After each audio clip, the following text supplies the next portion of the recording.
अपने आका की जान बचाने के लिए भारतीय सेना के डॉग केंट के निधन और जम्मू क्षेत्र में आतंकवादी घटनाओं पर उत्तरी सेना के commander lieutenant general Upendra Dwivedi ने एक बयान दिया। उन्होंने कहा है कि पाकिस्तान भारत में अशांति पैदा करने के लिए विदेशी आतंकवादियों को भेजने की कोशिश कर रहा है। इस साल जम्मू कश्मीर में 2 करोड़ 25 लाख पर्यटकों के आने की उम्मीद है और पाकिस्तान ऐसा होने से रोकने की कोशिश कर रहा है। हम पाकिस्तान को सफल नहीं होने देंगे, ये उनका बयान है। Sacrifice made by 4-legged soldier to save life of one of our handlers. सबसे बड़ी चीज यही है, इंसान हो या जानवर हो, हमारे में जो एक अपनापन आता है और जो एक हमारा आपसी तालमेल है वो हमेशा बना रहता है। इसीलिए जो भी हमारे केंट की जैसे आप बात कर रहे हैं, इसने अपनी पूरी जी जान लगाई और ये यकीन किया कि जो उनके हैंडलर थे उनको वो बचा सकें, और इसीलिए वो सबसे पहले आगे गए और उन्होंने टेररिस्ट के ऊपर अटैक किया। तो बड़ी बात यही है इसमें कि पाकिस्तान अपनी तरफ से काफी कोशिश कर रहा है फॉरेन टेररिस्ट को यहाँ भेजने के लिए, ताकि हमारे जो भीतरी हालात हैं, अंदरूनी हालात हैं, उसमें किसी प्रकार की वो रुकावट पैदा कर सके।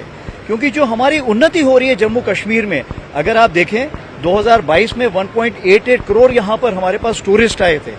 इस साल जो हमारा कोशिश है कि 2.25 करोड़ तकरीबन टूरिस्ट आने का हमारा सोच विचार है। तो इस चीज को रोकने के लिए वो हर हालत में कोशिश कर रहा है और हम उसे किसी हालत में कामयाब नहीं होने देंगे।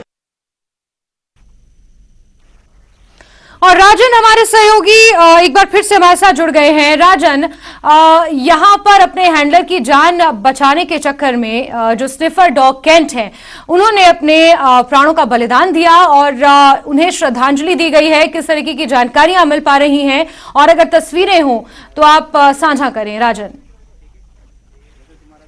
मैं आपको बता दूं कि जो केंट, जो स्नाइपर डॉग सेना का, उसने एक सुप्रीम सेक्रीफाइस दिया अपने देश के लिए और अपने हैंडलर के लिए। जब कल शुरुआत हुई थी इस इनकाउंटर की लगभग 3:30 बजे, तब जब सबसे पहले जब हमला किया गया आतंकवादियों की तरफ से सर्च पार्टी पे, तो इसी स्नाइपर डॉग ने अपने हैंडलर की जान बचाई और पहली गोली इसी को लगी। उसके बाद कुछ यूजीबीएल भी आतंकवादियों की तरफ से दागे गए, जिसमें जो है क्षति भी हुई और एक सेना का जवान जो है वो शहीद हो गया। और आज उसी स्नाइपर डॉग जिसका नाम केंट है, लेब्राडोर है, उसको यहाँ श्रद्धांजलि देने के लिए तमाम जो तैयारियां हैं वो हो चुकी हैं, मुकम्मल हो चुकी हैं। सेना के जो जहाँ जवान हैं वो यहाँ पे कतार में खड़े हो चुके हैं और जो सीनियर ऑफिसर हैं, जिसमें बताया जाता है कि डीआईजी पुलिस हैं, वो भी इस रिथ लाइंग सेरेमनी में शामिल होंगे। और ये एक तरह से परंपरा है हमेशा भारतीय सेना की। और हालांकि ये स्नाइपर डॉग जो है ये बताया जाता है सबसे ज्यादा तेज था, जो हालांकि जिस तरह के ट्रैकर्स डॉग्स होते हैं सेना के पास, उसमें सबसे ज्यादा यही जिसका नाम केंट है, यही सबसे ज्यादा तेज थी। और बता दें कि ये जो है ट्रैक करने में बहुत ही माहिर थी।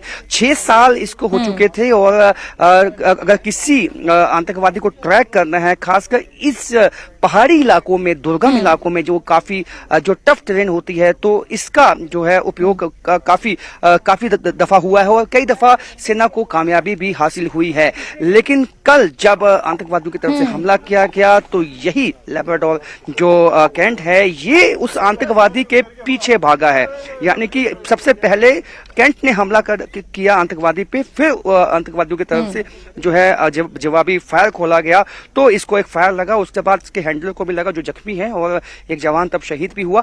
और आपको बता दें कि ये आज यहाँ जो एक ट्रिब्यूट जो है वो उसकी जो सुप्रीम सेक्रीफाइस उसने देश के लिए दिया है, उसके लिए यहाँ पे दिया जाएगा। यहाँ आर्मी कैंप यहीं पे जो हम मौजूद हैं, और अभी कुछ ही देर में जो है जो डेड बॉडी है केंट की वो यहाँ लाई जाएगी। और पूरे ट्रेडिशन के साथ, जिस तरह से आर्मी का ट्रेडिशन है, उसी सम्मान के साथ जो है केंट को अंतिम विदाई दी जाएगी अभी कुछ ही देर में।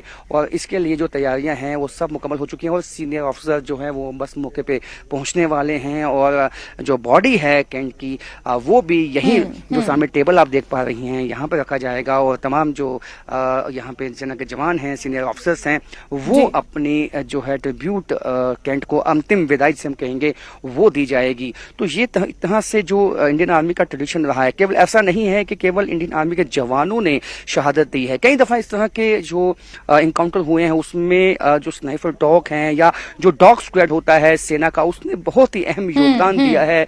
और कई दफा जो हमने हाइड आउट देखे हैं, कई दफा जो सेना को कामयाबी मिलती है हाइड आउट बस्ट करने में, तो यही स्नाइपर डॉग्स उसमें काफी अहम भूमिका निभाते हैं और इनकी भूमिका को बिल्कुल राजन, इसमें कोई दो राय नहीं है। आतंकवाद विरोधी जितने भी ऑपरेशंस होते हैं उसमें सबसे पहले रिस्पॉन्डर जो होते हैं वो इसी तरीके से सेना की जो डॉग स्क्वाड होती है वही होती है, और कई ऑपरेशंस जो सफलतापूर्वक किए जाते हैं उसमें डॉग स्क्वाड की कितनी अहम भूमिका रहती है ये सभी जानते हैं।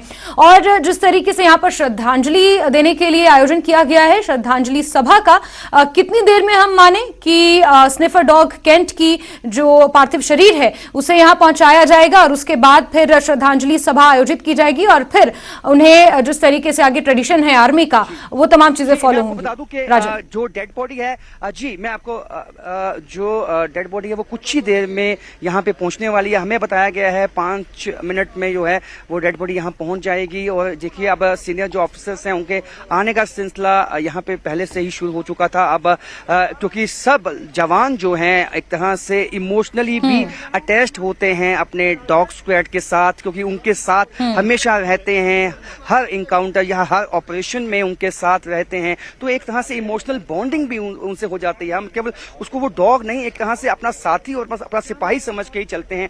तो ये जो आप देख सकते हैं कि यहाँ अभी उसकी जो डेड बॉडी है कुछ ही लम्हों के बाद यहाँ पे लाई जाएगी। और उससे पहले जो हमारे जैसे मैंने पहले कहा कि इमोशनल अटैचमेंट होता है और यही जो है देखते हुए यहाँ पे तमाम जो है सेना के जवान जो हैं यहाँ पे मौजूद बिल्कुल राजन, एक इमोशनल अटैचमेंट होता है और यही कारण है कि जिस तरीके से जब एक सेना का जवान शहीद होता है तो जिन भावों के साथ, जिन इमोशंस के साथ उस जवान को श्रद्धांजलि दी जाती है, उन्हीं भाव और उन्हीं एक्सप्रेशंस के साथ यहाँ पर स्निफर डॉग केंट को भी श्रद्धांजलि दी जा रही है। इंतजार हो रहा है उनके पार्थिव शरीर का। राजन, आप नजर बना के रखें, जुड़ेंगे आपसे, जानकारियां लेंगे। फिलहाल के लिए बहुत